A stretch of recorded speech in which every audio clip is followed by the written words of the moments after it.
इसके पिछले video lecture में हम लोग ये डिस्कस किया था कि फिजिक्स का हमारा सिलेबस क्या है और किस यूनिट से कितने अंक का क्वेश्चन बनता है। ये हम लोगों ने क्या किया था, पिछले वीडियो लेक्चर में इन सभी के बारे में डिस्कस किया था। अब इस वीडियो लेक्चर में हम क्या करने वाले हैं कि यूनिट वाइज हम लोग क्या करेंगे, चैप्टरों को पढ़ेंगे।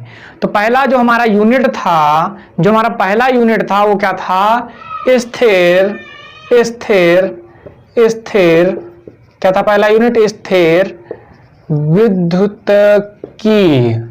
पहला यूनिट हमारा क्या था, यूनिट नंबर 1 जो था वो हमारा क्या था, स्थिर विद्युतकी था। ये बात सभी को सबको समझ में आ गई।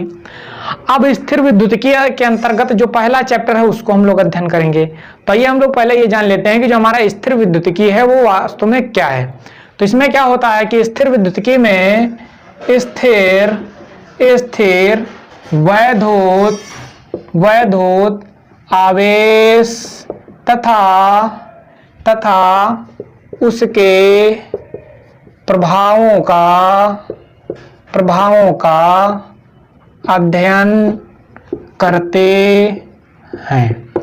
मतलब स्थिर विद्युतकी के अंतर्गत क्या होगा कि जो भी आवेश हम लेंगे वो क्या होगा, स्थिर होगा, मतलब कहीं ना कहीं वो रखा होगा। उसके बारे में हम लोग अध्ययन करेंगे और उसके प्रभावों का अध्ययन करेंगे। उसी को हम लोग क्या कहते हैं, स्थिर विद्युतकी कहते हैं। ये बात आप सभी को समझ में आ गई। अब स्थिर विद्युतकी के अंदर पहला जो हमारा चैप्टर है, चैप्टर नंबर 1 जो है वो आपका है वैद्युत आवेश तथा क्षेत्र। वैद्युत आवेश तथा क्षेत्र, ये जो है हमारा पहला चैप्टर है। तो फटाफट आप लोग क्या करो कि पहली हेडिंग लगा लो, वैद्युत आवेश। पहली हेडिंग हम लोग क्या लगाएंगे, वैद्युत आवेश। इसको इंग्लिश में बोलते हैं इलेक्ट्रिक चार्ज। क्या बोलते हैं, इलेक्ट्रिक चार्ज। ये बात आप सभी को समझ में आ गई। तो फटाफट ये हेडिंग बना लो, क्या, वैद्युत आवेश। तो वैद्युत आवेश क्या होता है, देखो मान लिया कि आपके पास 2 छड़े हैं, ठीक। आप क्या करें कि उन छड़ों को आपस में रगड़िए। रगड़ने के बाद आप क्या करें कि कागज के छोटे छोटे टुकड़े ले लो। वो जो छोटे छोटे टुकड़े होंगे, जब उनको आप रगड़ेंगे, रगड़ने के बाद अगर उन छोटे छोटे टुकड़ों में अगर आप लगाएंगे तो आप लोग देखेंगे कि वो जो छोटे छोटे टुकड़े होंगे वो क्षण की तरफ आकर्षित होने लगते हैं। और इसी गुण को क्या बोलते हैं, वैद्युत आवेश कहते हैं। मतलब जो क्षण होगी वो क्या होगी, वह आवेश में हो जाएगी, जिसके कारण वो अपनी ओर क्या करने लगेगी, आकर्षित करने लगेगी। आप लोगों ने छोटी क्लासों में देखा होगा कि जो पेन होता है, पेन को हम लोग क्या करते थे कि बालों में रगड़ते थे। रगड़ने के बाद मिट्टी में इस तरीके से जब उसको दिखाते थे तो उसके मिट्टी में जो थोड़े छोटे छोटे पार्टिकल होते थे वो क्या होते थे, हमारे पेन में क्या होते, चिपक जाते थे, पेंसिल में चिपक जाते थे। वो गुण कौन सा होता है, वैद्युत आवेश का गुण होता है। ये बात सभी को समझ में आ गई। तो अगर आप लिखना चाहो तो क्या लिखेंगे, तो हम लोग अगर लिखना चाहें तो लिखेंगे जब दो पदार्थों को आपस में रगड़ा जाता है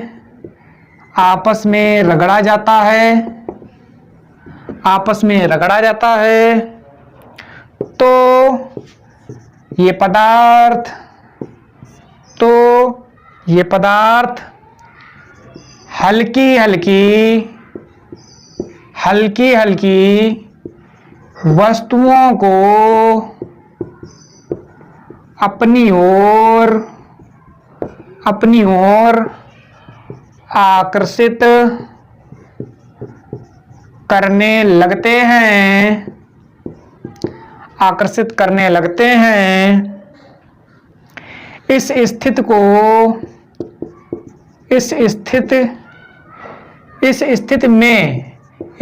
में ये पदार्थ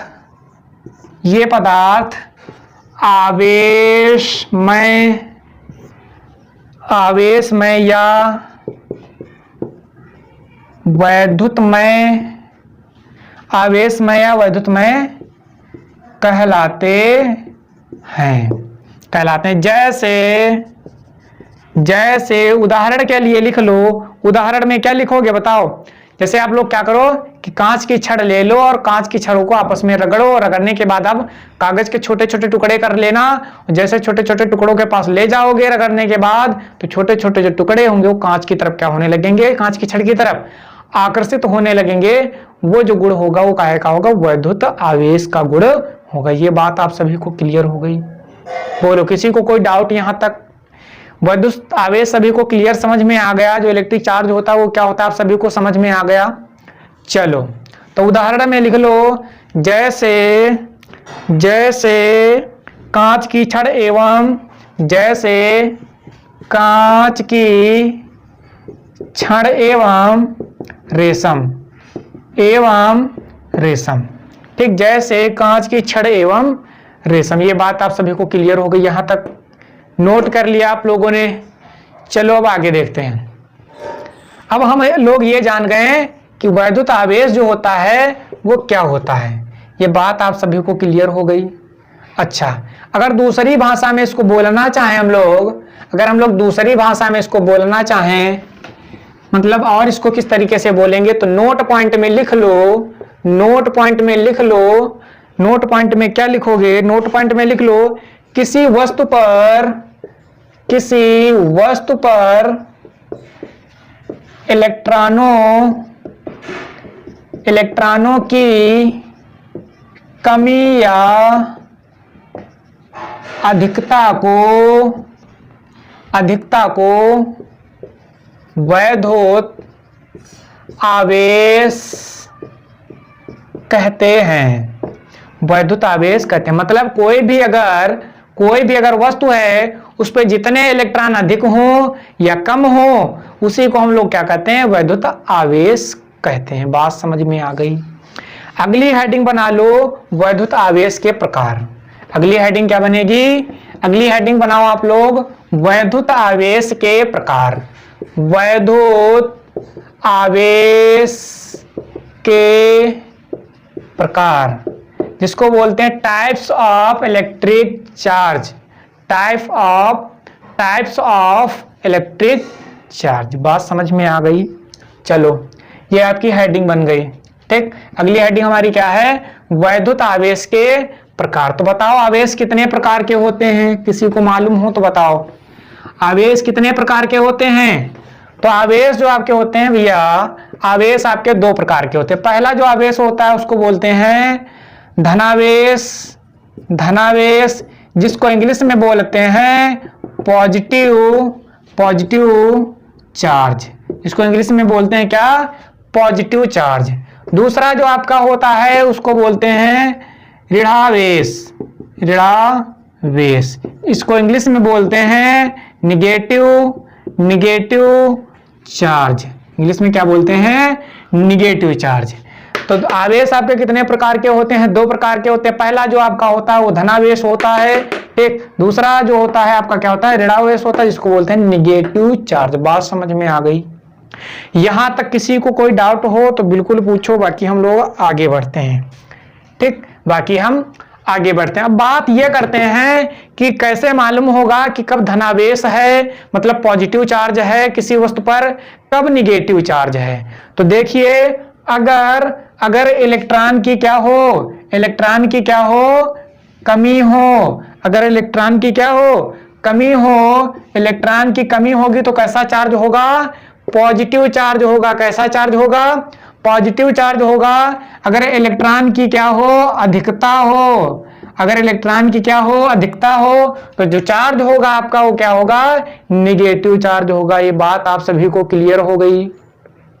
मतलब जब इलेक्ट्रॉन की अधिकता होगी तो निगेटिव चार्ज होगा, और जब इलेक्ट्रॉन की कमी होगी तो आपका कैसा होगा? पॉजिटिव चार्ज होगा। यहां तक बात आप सभी को क्लियर हो गई? किसी को कोई डाउट हो तो बिल्कुल पूछो, बाकी हम लोग आगे बढ़ते हैं। चलिए, खैर कोई बात नहीं, यहां तक समझ गए हो सभी लोग? नोट डाउन करते जाओ बराबर, ताकि बेहतर समझ में आए। कुछ भी नहीं छोड़ना है, एक तरफ से नोट करना है। उसके बाद जैसे लेक्चर समाप्त होगा उसके बाद मैं पीडीएफ भी प्रोवाइड करा दूंगा।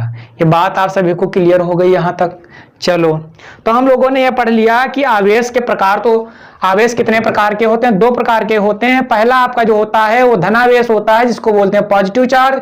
दूसरा आपका जो होता है ऋणावेश होता है जो कि आपका निगेटिव चार्ज है। ठीक, धनावेश कब होगा? जब इलेक्ट्रॉन की कमी होगी, और ऋणावेश कब होगा? जब इलेक्ट्रॉन की क्या होगी? अधिकता होगी। ये बात आप सभी को क्लियर हो गई यहां तक? किसी को कोई डाउट? चलो अब आगे देखते हैं। आगे अब हम लोग क्या करेंगे कि एक नोट पॉइंट बना लो। नोट पॉइंट, उस नोट पॉइंट में क्या लिखना है? नोट पॉइंट में लिखना है अच्छा एक बात ये बताओ, मान लिया आपके पास 2 वस्तुएं हैं, तो आपको ये भी मालूम होना चाहिए कि कब वो वस्तुएं एक दूसरे को आकर्षित करेंगी, कब प्रतिकर्षित करेंगी। ठीक, मतलब कब वो वस्तुएं एक दूसरे की तरफ, आकर्षित का मतलब है कि दोनों एक दूसरे को अपनी ओर खींचेंगी, प्रतिकर्षित का मतलब ये है कि दोनों एक दूसरे से दूर कब जाएंगी। वो जब सारा जो खेल होता है वो काहे का होता है? चार्ज का खेल होता है। तो वही हम लोग अब क्या करने वाले हैं? पढ़ने वाले हैं कि कब वस्तुएं एक दूसरे को आकर्षित करती हैं, कब वस्तुएं एक दूसरे को क्या करती हैं? प्रतिकर्षित करती हैं। तो नोट पॉइंट में लिख लो समान आवेश। पहला पॉइंट लिखो समान आवेश। समान आवेश का मतलब ये समझ रहे हो? अगर पॉजिटिव होगा पॉजिटिव होगा, अगर निगेटिव होगा तो निगेटिव होगा। मान लिया आपने 2 वस्तुएं चुनी, तो दोनों पर या तो पॉजिटिव चार्ज हो या फिर क्या हो? निगेटिव हो, मतलब धनावेश हो या ऋणावेश हो। ये बात समझ में आ गई? तो वही मैंने लिख दिया समान आवेश। समान आवेश एक दूसरे को क्या करते हैं? प्रतिकर्षित करते हैं। क्या करते हैं? प्रतिकर्षित करते हैं। क्या करते हैं भैया? प्रतिकर्षित करते हैं। अगर पॉजिटिव पॉजिटिव होगा तब भी ये क्या करेंगे? प्रतिकर्षित करेंगे, मतलब एक दूसरे से दूर जाएंगे। अगर निगेटिव निगेटिव होगा तब भी वस्तुएं एक दूसरे से क्या होंगी? दूर जाएंगी। ये बात आप सभी को क्लियर हो गई यहां तक? नोट पॉइंट में जो पहला मैंने पॉइंट लिखा है वो क्या? समान आवेश एक दूसरे को क्या करते हैं? प्रतिकर्षित करते हैं, मतलब एक दूसरे से दूर भागते हैं। ये बात आप सभी को क्लियर हो गई यहां तक? दूसरा पॉइंट लिख लो। दूसरा जो बिंदु है वो क्या है? विपरीत आवेश। विपरीत आवेश, विपरीत आवेश जिसको आप लोग बोलेंगे अपोजिट चार्ज। अपोजिट चार्ज का मतलब ये होता है विपरीत आवेश, ये पहले इसको लिख लो। विपरीत आवेश एक दूसरे को आकर्षित करते हैं। आकर्षित करते हैं, इसका मतलब यह हुआ कि अगर एक वस्तु पर पॉजिटिव चार्ज है, दूसरी वस्तु पर निगेटिव चार्ज है, तभी ये एक दूसरे को क्या करेंगे? आकर्षित करेंगे, मतलब अट्रैक्ट करेंगे, एक दूसरे की तरफ क्या करेंगे? भागेंगे। ठीक, बात समझ में आ गई? अब या तो पहली पर निगेटिव हो, दूसरी पर पॉजिटिव हो, तब भी ये क्या करेंगे? एक दूसरे को क्या करेंगे? आकर्षित करेंगे, मतलब एक दूसरे की तरफ ये लोग क्या करेंगे? भागेंगे। ये बात आप सभी को क्लियर हो गई? तो जो मैंने नोट पॉइंट में 2 पॉइंट लिखाए हैं वो मैंने ये लिखवाया है कि जब किन्हीं 2 वस्तुओं पर चार्ज कब एक दूसरे को अट्रैक्ट करते हैं, कब एक दूसरे को रिपल करते हैं। बात समझ में आ गई? मतलब कब आकर्षित करेंगे, कब प्रतिकर्षित करेंगे। तो आई होप ये आप सभी को समझ में आ गया होगा। अगर ये आपको समझ में आ गया है तो अब हम लोग आगे बढ़ते हैं। यहां तक बात आप सभी को क्लियर हो गई? चलो आगे हम लोग देखते हैं वैद्युत आवेश का मात्रक। अगली हेडिंग बनाएंगे क्या? अगली हेडिंग हम लोग बनाएंगे वैद्युत आवेश का मात्रक। अगली हेडिंग क्या है? अगली हेडिंग वैद्युत आवेश का मात्रक। वैद्युत आवेश का मात्रक, यूनिट ऑफ इलेक्ट्रिक चार्ज। क्या? यूनिट ऑफ इलेक्ट्रिक चार्ज, जिसको इंग्लिश में क्या बोलते हैं? Unit of electric charge. ये बात आप सभी को क्लियर हो गई? फटाफट आप लोग ये हेडिंग बना लो, वैद्युत आवेश का मात्रक। तो क्या होता है वैद्युत आवेश का मात्रक? ये हम लोग क्या करेंगे? जानेंगे। आप लोगों ने नोट कर लिया है तो हम इसको रफ कर दे रहे हैं। बात आप सभी को क्लियर हो गई यहां तक? चलो आइए हम लोग देखते हैं कि जो वैद्युत आवेश होता है उसका मात्रक क्या होता है, मतलब उसका क्या यूनिट होता है। ये बात आप सभी को समझ में आ गई? चलो देखते हैं। तो एमकेएस पद्धति में आवेश का मात्रक, बोलो क्या होता है? एमकेएस पद्धति में आवेश का मात्रक क्या होता है? कूलाम होता है। क्या होता है भैया? कूलाम होता है। क्या होता है?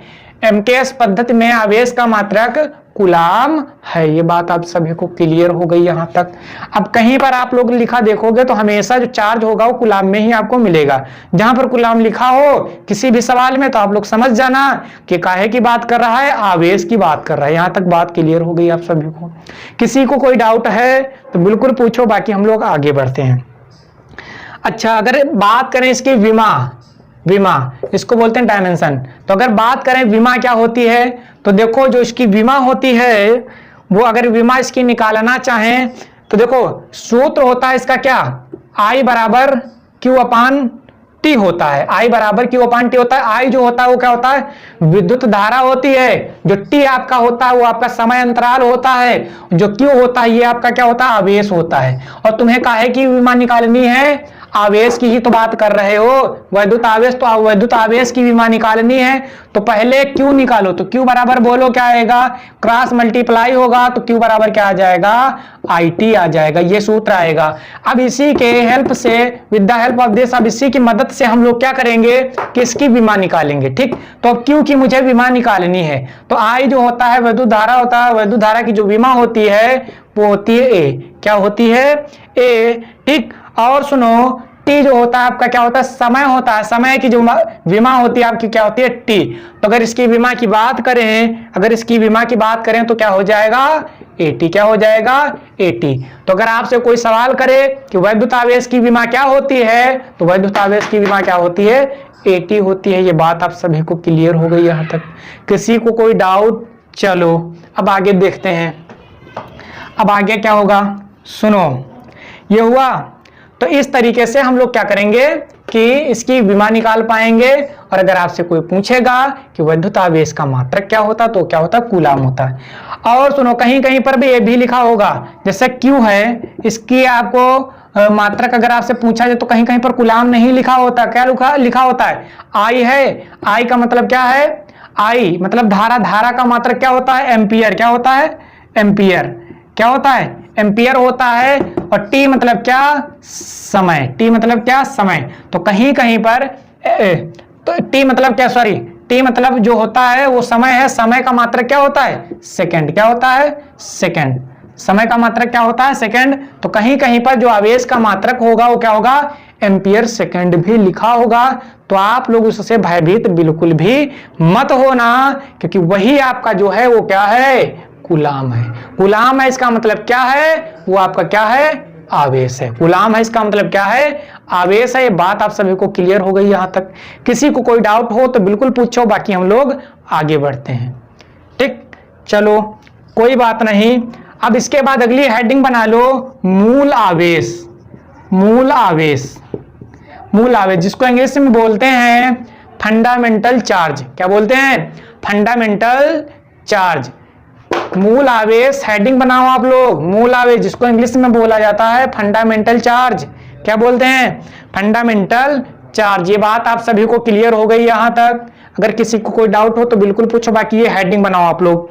हेडिंग क्या है? मूल आवेश जिसको बोला जाता है फंडामेंटल चार्ज। क्या बोला जाता है? Fundamental charge. तो बताओ मूल आवेश क्या होता है? किसी को मालूम है? किसी को मालूम है मूल आवेश क्या होता है? एनीवन? किसी को मालूम है मूल आवेश क्या होता है? फंडामेंटल चार्ज क्या होता है? चलो खैर कोई बात नहीं। सुनो मूल आवेश क्या होता है। तो जो आपका मूल आवेश होता है, फंडामेंटल जो चार्ज होता है आपका, तो वो होता है, मान लिया कोई आवेशित कण है, आपके पास कोई आवेशित कण है और उस आवेशित कण पर जितना भी न्यूनतम आवेश होता है उसी को हम लोग क्या बोलते हैं? मूल आवेश बोलते हैं। और इसे डिनोट करते हैं, मतलब इसे काहे से प्रदर्शित करते हैं? इसे प्रदर्शित करते हैं। बात आप सभी को क्लियर हो गई? तो लिख लो आप लोग, किसी आवेशित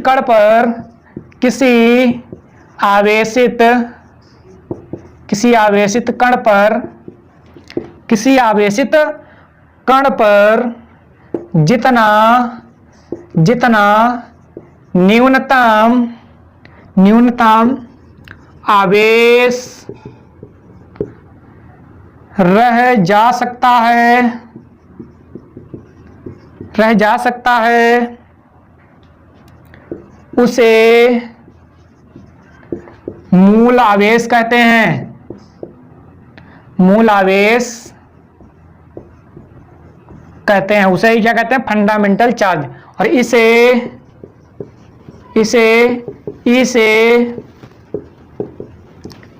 प्रदर्शित करते हैं और इसे प्रदर्शित करते हैं। ये बात आप सभी को समझ में आ गई कि क्या होता है फंडामेंटल चार्ज, मतलब मूल आवेश क्या होता है। तो कोई भी अगर आवेशित कण है, जितना भी उस पर न्यूनतम आवेश रह जा सकता है, उसे ही क्या कहते हैं? मूल आवेश कहते हैं। ये बात आप सभी को क्लियर हो गई भैया। किसी को कोई डाउट है तो बिल्कुल पूछो, अगर नहीं तो कोई बात नहीं। अब इसके बाद हम लोग अगले वीडियो लेक्चर में क्या डिस्कस करेंगे कि आवेश का क्वांटीकरण, और उसके बाद हम लोग क्या करेंगे कि जो कूलाम्स लॉ होता है, कूलाम का नियम, उस पे हम लोग चर्चा करेंगे, उसको विधिवत समझेंगे। तो अगर किसी को कोई डाउट हो इस वीडियो लेक्चर में तो बिल्कुल पूछो। बाकी हम लोग आज के इस वीडियो लेक्चर को यहीं तक रखते हैं कि समय ज्यादा हो जाएगा, लॉन्ग हो जाएगा। अगले वीडियो लेक्चर में हम लोग कूलाम्स लॉ पढ़ेंगे, उसके जस्ट पहले हम लोग पढ़ेंगे आवेश का क्वांटीकरण। क्या पढ़ेंगे? आवेश का क्वांटीकरण। अगर किसी को कोई डाउट नहीं है तो कोई बात नहीं। तो आज के वीडियो लेक्चर में बस इतना ही। मिलेंगे नेक्स्ट वीडियो लेक्चर के साथ, तब तक के लिए जय हिंद, जय भारत। आपका दिन शुभ हो।